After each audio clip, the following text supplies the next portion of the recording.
नाज़रीन, ईरान से mega breaking news ये सामने आ रही है कि ईरान ने एडवांस सेंट्रीफ्यूजेस हजारों की तादाद के अंदर लगा दिए हैं, जिससे वो बहुत ज्यादा यूरेनियम इनरिच करने जा रहा है और एक नहीं बल्कि वो कई एक न्यूक्लियर बॉम्ब्स अब बना सकेगा। तो इसने तेल अवीव में आप कह लें कि उनके होश उड़ा दिए, उनकी नींदें उड़ा दी हैं। वो तो न्यूक्लियर से रोकने जा रहे थे और अब ईरान कई न्यूक्लियर जो है वो प्रोड्यूस कर सकेगा। इस बारे में हम तफसीली बात करेंगे। दुनिया में भी और खित्ते में भी इस खबर के साथ हलचल मची हुई है।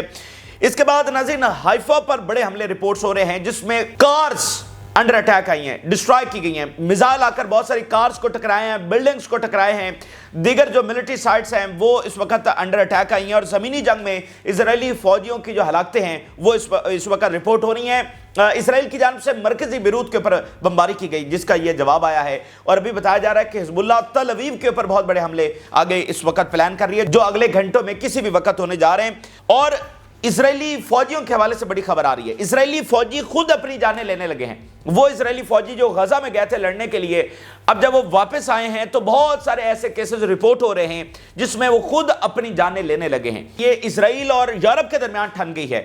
एक फ्रांसीसी जज ने मैक्रोन के कहने के ऊपर किस तरह से फैसला दिया और फ्रांस और इजराइल अब आमने सामने हैं, ये भी आपको बताएंगे। जिन लोगों ने चैनल को सब्सक्राइब नहीं किया उनसे रिक्वेस्ट करेंगे कि चैनल को जरूर सब्सक्राइब कर लें ताकि हर आने वाली वीडियो आप तक पहुंच सके। नाज़रीन, आगाज हम ईरान से करना चाहेंगे। बहुत बड़ी खबर, और जब भी न्यूक्लियर के हवाले से खबर आती है चाहे वो किसी भी मुल्क की हो तो बहुत बड़ी खबर होती है, लेकिन जब बात ईरान के न्यूक्लियर की हो तो वो फिर सबसे बड़ी खबर बन जाती है। क्योंकि पिछले 45 साल मिडिल ईस्ट के इस हवाले से पॉलिसी बनती रही है कि ईरान को न्यूक्लियर प्रोग्राम बनाने से रोकना है। इसमें कई जंगें, कितने operations, cyber attacks, economic sanctions, क्या कुछ नहीं हुआ। तो जब न्यूक्लियर की बात होती है तो उसके पीछे 45 साल का पीछे बैकग्राउंड होता है, इसलिए ये कोई मामूली खबर नहीं होती। अब नाज़रीन, ईरान के हवाले से ये खबर आ रही है कि उन्होंने एडवांस सेंट्रीफ्यूजेस लगा दिए। ये सेंट्रीफ्यूजेस यूरेनियम को इनरिच करने के लिए इस्तेमाल की जाती हैं और कितनी लगाई गई हैं? 4000 एडवांस सेंट्रीफ्यूजेस ईरान की जानिब से इस वक्त एक्टिव कर दी गई हैं और ये बहुत ज्यादा यूरेनियम बना सकेंगी, इनरिच हो सकेगा और ईरान एक से ज्यादा जो बॉम्ब हैं वो बना सकता है। ईरान ये तो डिक्लेयर कर चुका है ऑफिशियली कि हम 24 घंटों के अंदर अपनी न्यूक्लियर डेटरेंस हासिल कर सकते हैं, लेकिन एक बॉम्ब, दो बॉम्ब यही बनेंगे ना, तो ज्यादा यूरेनियम इनरिच करने से वो कई ज्यादा बॉम्ब जो है वो बना सकते हैं। अब एक और इंपॉर्टेंट बात जो सामने आई है, IAEA इसका वफद जो दौरा करके गया है, उन्होंने जो अपनी रिपोर्ट दी है उसमें उन्होंने एक बड़ी इंटरेस्टिंग बात लिखी है। उन्होंने कहा कि we found undeclared nuclear material on undeclared sites. ये IAEA एक न्यूक्लियर वॉच डॉग का काम करता है और ये मुख्तलिफ मुल्कों में इसको इजाजत होती है और कोई इसको रोक नहीं सकता। ये कहीं भी जाकर चेक कर सकता है कि क्या न्यूक्लियर प्लांट एनर्जी से हटकर किसी न्यूक्लियर वेपन को बनाने के लिए इस्तेमाल तो नहीं हो रहा। तो अभी 7-8 दिन पहले ये वफद आया हुआ था ईरान में और वहां पर जब उसने मुख्तलिफ साइट्स का दौरा किया तो उसके बाद उसने ये स्टेटमेंट अपनी रिपोर्ट में लिखी है कि अनडिक्लेयर्ड न्यूक्लियर मटेरियल, बताना पड़ता है ना कि ये क्या है ये मटेरियल, और फिर सारी साइट्स डिक्लेयर करनी पड़ती हैं कि हमारा ये न्यूक्लियर प्लांट है, ये न्यूक्लियर प्लांट है। ईरान की कुछ ऐसी साइट्स हैं जो उन्होंने डिक्लेयर नहीं की हुई है। तो इस तरह ईरान का खुद ये कहना कि 24 घंटों में, और फिर IAEA का ये कहना कि उन्होंने ये चीज़ें वहाँ ईरान के अंदर फाउंड की हैं, तो ये बात साबित हो रही है कि ईरान बहुत तेज़ी के साथ अपना न्यूक्लियर प्रोग्राम बढ़ा रहा है। CNN की ज़रा खबर देखिए। Iran says it is activating new centrifuges. Al Jazeera, Iran says activating advanced centrifuges after IAEA censure. ठीक है, ये सबूत हमने आपके सामने रख दिए हैं क्योंकि बड़ी खबर है कि ईरान अब ज्यादा यूरेनियम इनरिच करके ज्यादा बॉम्ब बनाने की तरफ जा रहा है। तो वैसे भी खित्ते के जिस तरह के हालात हैं, जिस तरह दुनिया के हालात हैं, अब देखिए दुनिया का आलमी जंग की तरफ जा रही है और खित्ते में ईरान भिड़ गया है इजराइल के साथ। ईरान इजराइल के खिलाफ जंग में उतरा हुआ है। तो इजराइल तो न्यूक्लियर पावर है, ईरान तो न्यूक्लियर पावर नहीं है, तो ईरान कैसे लड़ सकता है इजराइल के साथ जब जंग आगे मजीद एस्केलेट होगी? कौन रोकेगा इसराइल को न्यूक्लियर बॉम्ब इस्तेमाल करने से? तो खित्ते के हालात और दुनिया के हालात के मुताबिक अब ये जो न्यूक्लियर है ना, यही सब के लिए अब डिफेंस लाइन बनने जा रही है। अब कन्वेंशनल वेपन से बढ़कर न्यूक्लियर के अंदर हर कोई अपना सर्वाइवल और डिफेंस देख रहा है। और ये सिर्फ अब ईरान का मामला नहीं है। अब आप देखिएगा जो हालात यूक्रेन में पैदा हो चुके हैं, जिस तरह नेटो ने वहां रशिया को प्रवोक कर दिया है, अगर विद इन डेज इस मामले को यहां पर ना रोका गया तो एक बहुत बड़ी न्यूक्लियर रेस मजीद लगने जा रही है। हर मुल्क सोचेगा कि भाई जब दुनिया न्यूक्लियर जंग की तरफ जा रही है तो फिर हमारी सिक्योरिटी कौन देगा, हमें भी फिर अपनी सिक्योरिटी के लिए न्यूक्लियर बनाना होगा। तो ये बहुत ही खतरनाक चीजें हैं जो इस वक्त या मिडिल ईस्ट में हो रही है और उधर यूक्रेन में हो रही है। यहां इसराइल को नहीं रोका जा रहा और वहां नेटो पीछे हटने के लिए तैयार नहीं है, तो इसलिए ये न्यूक्लियर रेस की तरफ मामला जा रहा है। ये खाली अब ईरान का भी न्यूक्लियर का बात नहीं है, इससे भी अगली बात है। अब आ जाते हैं नाज़रीन हिजबुल्लाह के हवाले से जो खबरें सामने आ रही हैं। इसराइल की जानिब से नाज़रीन मरकजी बेरूत, सेंट्रल बेरूत कैपिटल के ऊपर इस वक्त बमबारी की गई है। बहुत खौफनाक तरीन बमबारी, एक रेजिडेंशियल बिल्डिंग को अटैक किया गया और पूरी तरह से वो रेजिडेंशियल बिल्डिंग जमीबोस हो गई।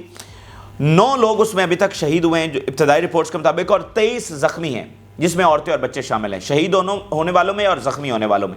तो इसराइल की जो बर्बरियत है उसकी कोई लाइंस नहीं है, उसकी कोई लिमिट्स नहीं है। बेरूत में रेजिडेंशियल बिल्डिंग्स को निशाना बनाया जा रहा है और इस तरह की वहां पर शहादतें हो रही हैं। पहले गजा में दुनिया ने देखा कि बगैर किसी रोक टोक के पूरी इस्तेशना के साथ इजराइल ने बॉम्बिंग की, और अब बेरूत के अंदर।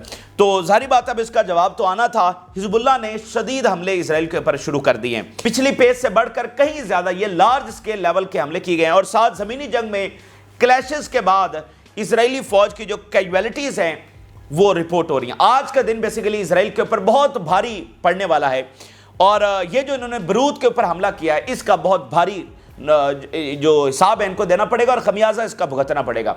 और हिजबुल्लाह अपना डिफेंस इसी इक्वेशन के साथ करती है। उनके पास एयर डिफेंस तो नहीं है कि इजराइल के गिरते हुए बमों को रोक सके, लेकिन जब इस तरह की बमबारी इजराइल करता है तो फिर हिजबुल्लाह उसका इतना लार्ज स्केल अटैक देती है कि 15-20 दिन तो इजराइल दोबारा उस तरह की कोई जरूरत नहीं करता, क्योंकि उसको पता होता है कि फिर इसका रिएक्शन क्या आएगा। तो ये उन्होंने एक बहुत बड़ा हमला किया है बेरूत के ऊपर। अब इसका जवाब आप देखिएगा कि मजीद क्या आने वाला है। अभी हम पहले जमीनी जंग के हवाले से आपके सामने खबरें रखते हैं, जहां कंफर्म्ड रिपोर्ट्स आ रही हैं कैजुअलिटीज हुई हैं इजरायली फौजियों की। Explosions and machine guns fired heard west of Khiam. Khiam और अल जबीन के अंदर इस वक्त बड़ी लड़ाई जारी है और अल ख्याम के अंदर वो बता रहे हैं कि एक्सप्लोजन्स और मशीन गन्स की आवाजें सुनी गई हैं।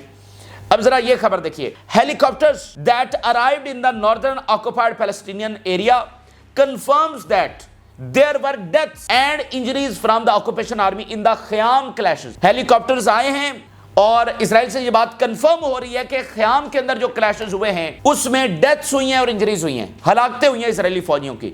ये जब बेरूत के ऊपर बमबारी हुई तो वहां हिजबुल्लाह इजरायली फौज के ऊपर टूट पड़ी पूरी तरह से, तो वहां उनकी हलाकतें और जख्मी रिपोर्ट हो रहे हैं कंफर्म्ड। इसके अलावा अल जबीन के अंदर फिर उन्होंने मरकावा टैंक्स को भी निशाना बनाया। Our fighters targeted Merkava tanks in the town of al Jibbain with guided missile destroying and killing and wounding its crew. इसके अलावा our fighters have been engaged in violent clashes with Israeli army forces using machine guns and rockets in the town of Al Jabin and clashes are still ongoing। अल जबीन के अंदर लड़ाई हुई है बहुत शदीद किस्म की, जिसमें मशीन गन्स और रॉकेट्स और ग्रेनेड्स इन सब का इस्तेमाल हुआ है। और अगली बात यह है कि अल जबीन के अंदर लड़ाई इस वक्त भी जारी है। अल ख्याम के अंदर इजरायली फोर्सेस कैजुअलिटीज के बाद पीछे भागने पर मजबूर हो गई हैं और अल जबीन के अंदर शदीद तरीन क्लैशेस के बाद लड़ाई अभी तक वहां पर जारी है। तो यहां पर ये रिपोर्ट्स आ रही हैं। अब इसके बाद फिर भरपूर फिजाई हमले बेरूत का जवाब के तौर पर दिए गए हैं। ये आगाज है बेसिकली, अभी इसका असल जवाब तो आना है तल अवीव के ऊपर, लेकिन आगाज ही बहुत शदीद तर हुआ है। मल्टीपल मिलिट्री साइट्स को निशाना बनाया गया है, बिल्डिंग्स से आकर मिसाइल और रॉकेट्स टकराए हैं, ड्रोन्स टकराए हैं और बहुत सारी कार्स डिस्ट्रॉय हुई हैं। जब कार्स डिस्ट्रॉय होती हैं तो यह सबसे संगीन तरीन मामला इजराइल में समझा जाता है। बिल्डिंग्स का भी बहुत संगीन है, कार्स का उनसे ज्यादा संगीन है। मतलब अगर कार्स को भी आकर मिसाइल रॉकेट्स और ड्रोन्स हिट कर रहे हैं तो ये वहां पर ज्यादा खतरनाक बात वो समझते हैं कि इसके लिए तो ज्यादा एक्यूरेसी चाहिए। एक शहर है उसमें कितनी बिल्डिंग्स है हजारों, वहां पर मिसाइल दागे गए तो वो बिल्डिंग्स को जाकर टकरा जाएंगे, लेकिन कार्स को टकराने के लिए तो और एक्यूरेसी चाहिए और उसमें फिर कैजुअलिटीज के चांसेस ज्यादा होते हैं। बिल्डिंग में अगर मिसाइल आकर टकराया है तो जरूरी नहीं कि वो सारे बिल्डिंग कोलैप्स हो जाए और सब के सब जो अंदर हैं उनकी कैजुअलिटीज हो, लेकिन कार हम इन कंपैरिजन बात करें, कार के अंदर तो कंफर्म है कि अगर वहां पर आकर कुछ चीज टकरा गई तो अगर अंदर 2 लोग हैं, 4 हैं, 5 है, वो सारे के सारे उनकी कैजुअलिटीज होंगी। तो अब वो ट्रैवल करना भी उनके लिए मतलब एक खतरे की पूरी अलामत बना हुआ है। ये हेडलाइंस मैं आपके सामने रखने जा रहा हूं। In Haifa and Krayot several rockets were fired causing damage to the buildings and cars.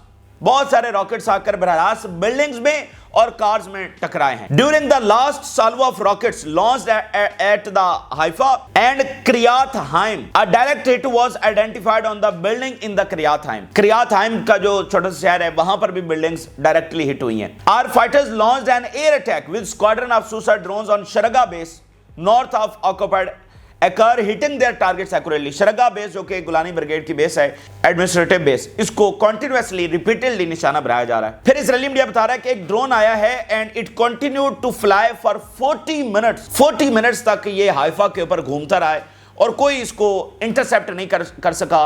Satellites देख रहे हैं कि एक ड्रोन ऊपर घूम रहा है. 40 मिनट तक मोस्ट सिक्योर्ड और प्रोटेक्टेड एरियाज के अंदर हिजबुल्लाह का ड्रोन घूमता रहा है. 3 हेडलाइंस अब आप देखिए इजरायली मीडिया क्या बता रहा है, हालत क्या हुई पड़ी है. 3 हेडलाइंस. और इसीलिए इनके पास रेजिडेंशियल बिल्डिंग्स के ऊपर बमबारी के अलावा है क्या, इनकी कामयाबी क्या है. तो ये अपनी इस तरह की शिकस्त को फिर मासूम और निहत्ते लोगों को अटैक करके छुपाने की कोशिश करते हैं. ठीक है, जंग तो यहां पर हो ही नहीं रही. ये कौन सा हिजबुल्लाह से क्या ये लड़ पा रहे हैं? जरा देखिए 3 हेडलाइंस इजरायली मीडिया क्या बात कर रहा है, उनकी पूरी चीखें आप सुन सकते हैं. Acre looks like a ghost town and residents of the Kiryat talk about losing security even in their homes. 2 important तरीन सिटीज, Acre और Kiryat. जो Acre है वो कह रहे हैं वो घोस्ट टाउन बन चुका है, वीरान बियाबान और बंजर, घोस्ट टाउन, भूतों का शहर बन चुका है. वहां पर कोई है ही नहीं, जैसे यहां पर पता नहीं कितने 100 साल पहले कोई रहता था. घोस्ट टाउन, कोई बंदा वहां पर नजर नहीं आता, कोई सेटलर्स नजर नहीं आता, बिल्कुल वीरान हो चुका है. और Kiryat के अंदर क्या हालत है, settlers talk about losing security even in their homes. और सेटलर्स वहां पर यह कह रहे हैं कि उनके घरों के अंदर भी सिक्योरिटी अब नहीं रही है, वो घरों के अंदर बैठे भी महफूज नहीं है. ये इस वक्त Kiryat की हालत है. Nahariya residents feel resentful and suffer from business collapse. और नहारिया में क्या हो रहा है, शदीद गुस्से के अंदर है नहारिया के सेटलर्स, और उनका जो बिजनेस है वो डैमेज नहीं हुआ बल्कि कोलैप्स हो रहा है. थोड़ा बहुत नुकसान नहीं पहुंचा बल्कि कोलैप्स हो रहा है. आपने देखा कि एक बहुत बड़ी फैक्ट्री टायर्स की वो अभी 3 दिन पहले मुकम्मल तौर पर बंद हो गई है. 450 मुलाजमीन को वहां से निकाला गया और वो जो कंपनी है मुकम्मल तौर पर टायर की बड़ी फेमस कंपनी है वो बंद हो गई है. तो नहारिया में बिजनेस डैमेज नहीं हो रहा बल्कि नहारिया में बिजनेस कोलैप्स हो रहा है, ये इजरायली मीडिया बता रहा है. Drone threat has become more dangerous than missiles. फिर वो कह रहे हैं कि जो ड्रोन का खतरा है वो मिसाइल से भी ज्यादा है क्योंकि ये ज्यादा एक्यूरेट है, ये ज्यादा अनडिटेक्टेड आता है, इस पर सायरन्स भी नहीं बजते, तो ये ज्यादा खतरा हमारे लिए बना हुआ है. Settlers of the north live between warnings, a never ending nightmare, this is our daily routine. उनको वार्निंग्स जारी की जा रही हैं तो आगे से सेटलर्स कह रहे हैं कि ये तो एक नेवर एंडिंग नाइटमेयर हमारे लिए बन चुका है और ये तो अब हमारी डेली रूटीन है. अब हम कौन कौन सी वार्निंग्स के ऊपर अमल दरामद करें, अब तो ये डेली हमारी जिंदगी इस तरह की हो चुकी है. तो ये इजरायली मीडिया की 4 हेडलाइंस आपने देखी कि वो अपनी शिकस्त का रोना धोना किस तरह से रो रहे हैं.